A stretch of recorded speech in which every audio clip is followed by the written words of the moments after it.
नमस्कार, one India Hindi में आपका स्वागत है और मैं हूं दिनेश शर्मा। पूरी दुनिया इस समय कोरोना महामारी से टेंशन में है। इसी बीच स्वास्थ्य संगठन से जुड़े अधिकारियों ने कोरोना के नए वेरिएंट को लेकर चिंता जाहिर कर दी है। इसे लेकर कहा गया है कि कोरोना वायरस का अगला वेरिएंट ओमिक्रॉन से कहीं ज्यादा संक्रामक हो सकता है।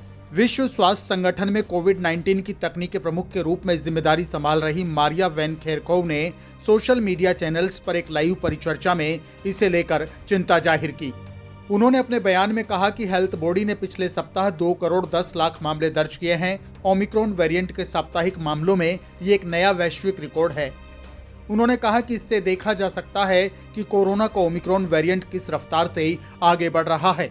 उन्होंने कहा कि अच्छी बात यह है कि ओमिक्रॉन पिछले सभी वेरिएंट जितना खतरनाक नहीं, लेकिन कोरोना के आने वाले वेरिएंट हमारे लिए चिंता का कारण बन सकते हैं, क्योंकि ये नया वेरिएंट पहले से ज्यादा स्ट्रॉन्ग हो सकता है। इस नए वेरिएंट की संक्रमण दर ज्यादा हो सकती है, इतनी ज्यादा भी हो सकती है कि ये दुनिया भर में फैल रहे मौजूदा वेरिएंट को पीछे छोड़ सकता है। WHO में कोविड-19 की तकनीकी प्रमुख मारिया वैन केरखोव ने कहा कि अगला वेरिएंट ज्यादा जानलेवा होगा या फिर बहुत कम घातक होगा।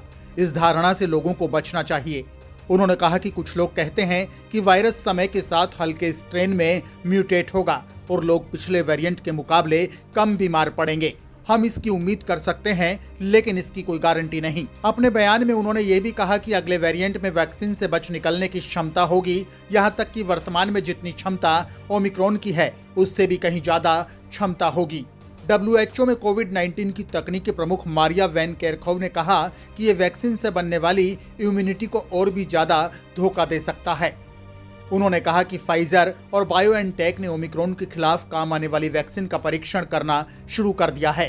उन्होंने ये भी कहा कि कई स्टडीज में ये बात भी सामने आई है कि वैक्सीन की बूस्टर डोज कोरोना के कारण अस्पताल पहुंचने की आशंका को करीब 90% तक कम करती है।